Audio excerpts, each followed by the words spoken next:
is going to give me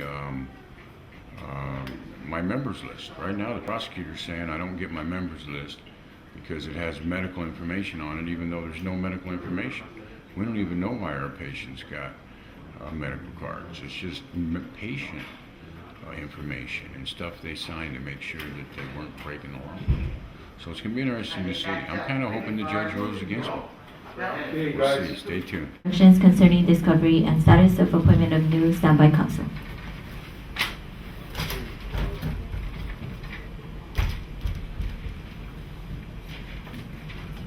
Good morning, Your Honor. Deputy Prosecuting Attorney Rick Damerville for the state.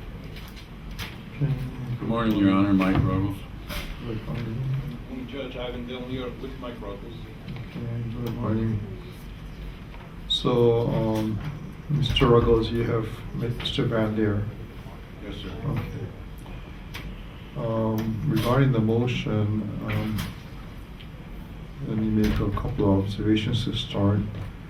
I'm not so sure that HS section 329.14 applies because presumably the database that we're speaking about or the documents that we're speaking about is not the type of database that falls within this particular section. Having said that, though, there is concern about the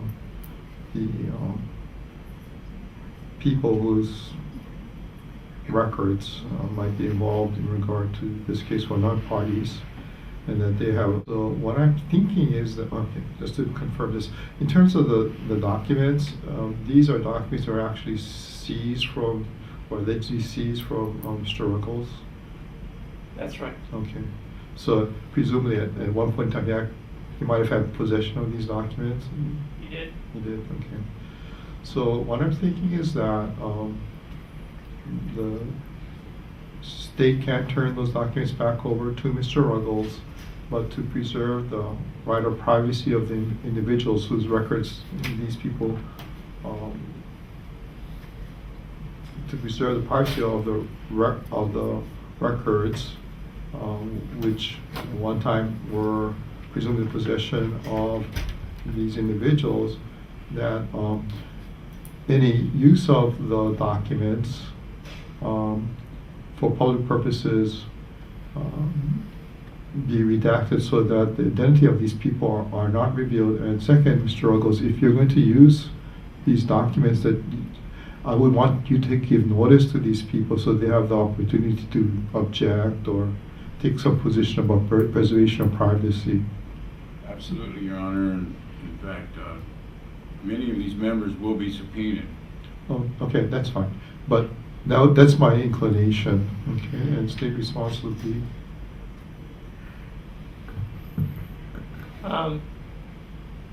I'm concerned about the Supreme Court decision saying that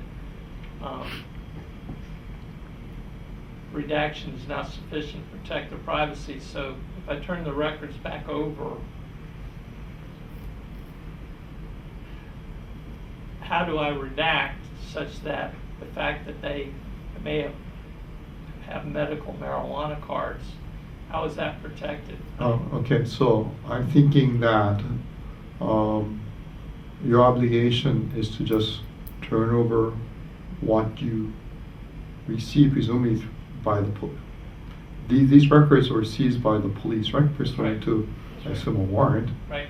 Okay, and you just, and there were, however there were, in whatever condition, and when Mr. Ruggles had them, right? Right. And so I'm thinking that would be okay to turn back over that condition to Mr. Ruggles because he had that condition before. Okay, but to preserve privacy to the extent that these individuals who were the previous owners of the records, Mr. Ruggles has the obligation before he uses them to redact. Okay. And second, to provide notice that he wants to publicize, make public these records, so the individuals who own the records have the ability to object or to make sure that their privacy is maintain. So that the onus is not on the state, onus is on Mr. Ruggles, if that's your concern. So summarizing, because basically I filed this motion to protect my own locality, Judge, because there are penalties, criminal penalties that apply. So the court's finding is that these are not 329-104 records. I don't think they are. And we'll turn them over to Mr. Ruggles as they were when they were seized. Right. And it's incumbent upon Mr. Ruggles, before he uses them, to seek, to advise the individuals to come in and object if they object. Right, and then I think Mr. Ruggles has the obligation on his own accord to redact, to preserve privacy, Okay. to preserve, to prevent identification actually of these people. The second safeguard would be Mr. Ruggles has the obligation to tell these people, hey, I want to use these records and make some part of it public, and so they have the opportunity to object, so in doing their objection. Absolutely, Your Honor, and that was why I was wanting the records. Is I was hoping that we could go through them and just bring as many members as we need to prove our case, not bring all 200. Okay. Okay. So I'll draft the order to that effect. Okay. And so you're okay? Yeah. And then Mr. Ruggles, you're okay? Yes. Okay, so the court will so order then, okay? The, Go ahead. the only other matter, Judge, is we may need some special accommodations at trial for Mr. Ruggles because of his health conditions. And that needs to be addressed, because if he is receiving some type of dialysis or that sort of thing, that may create a problem at trial. Okay, so Mr. Ruggles, if you have some kind of accommodation type concerns, you can, I believe I'm going to be fully ready to do the trial, Your Honor. I'm going to do my best to take care of my health and be here. okay. But if you need to ask for accommodation, please let us know. Okay, thank you. And I noticed some subpoenas due taken were issued, and that's for August 26th at 9. I'm going to assume that that's for, I guess it's the motion to dismiss, or this is, no, what's this for? The court narrowed the issues. The only issue at this time is whether or not the conduct of the police was outrageous. So we're basically down to, as far as the state's concerned, is we're down to 2. Yeah, but it's accordance with what may be characterized as a motion to dismiss. Mhm. Okay. Right. All right. And then of interest to me was the subpoena issued for Officer Ishikawa. How is Mr. Ishikawa, Officer Ishikawa involved in this? I believe he was an evidence officer. I could be mistaken on that, but several of them were. And so we want to have them come in and testify to the condition of the evidence. I'm not sure how that's relevant. but- Okay, well, then you can state your objection at the time. Okay. All right, thank you. If I may. Yes. Um, In my short time involvement with the matter, I believe that it may be in Mr. Ruggles' best interest that rather than just be having me as standby counsel, that I can be more active in matters, and that's what my concern is. And There's, I think that general principle is that hybrid representation is not appropriate.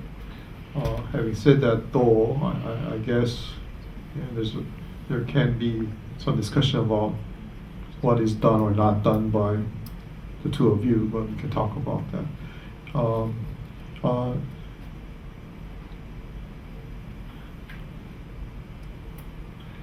It's also possible, I guess, that you represent Mr. Ruggles, if he's okay with that. I mean, fully represent. I'm okay with that, Your Honor.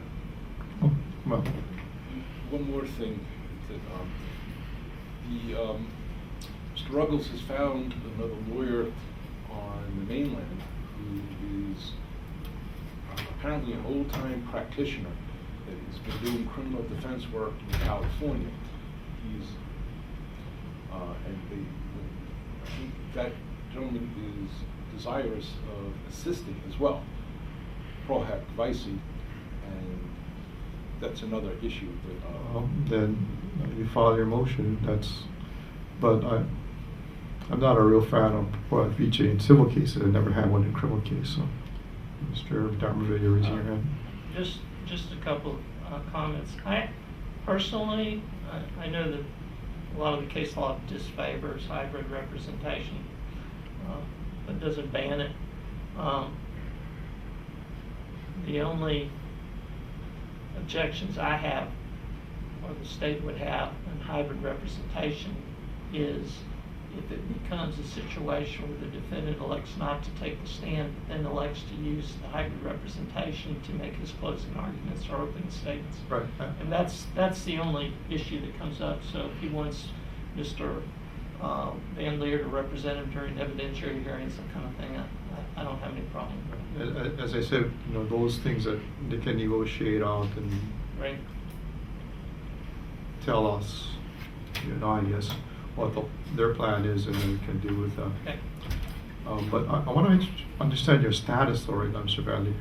Are you then assuming legal representation of Mr. Ruggles, and Mr. Ruggles is no longer representing himself in this case? I believe that's correct, Your Honor. Okay, so you're the lawyer, Mr. Bradley. Okay. Okay. when you can order that? I'll draft the order. In terms of the motion, why don't you submit a form in the order, have Mr. Ruggles sign that you are assuming representation of Mr. Ruggles in this case. Okay? All right, hey, aloha everybody. Just got out of court. Today's what, the 18th? And 17th? Anyway, we just got out of court. Darrenville tried to keep us from having our collective member records. I'm pretty sure the reason he did that was he was trying to keep me separated from the members who could actually help prove that we weren't doing anything wrong. Anyway, the judge wasn't buying it. He ruled in our favor. We get to get all the records from the members. So we'll take that as a victory, and we're hoping to see everybody down here soon. Aloha.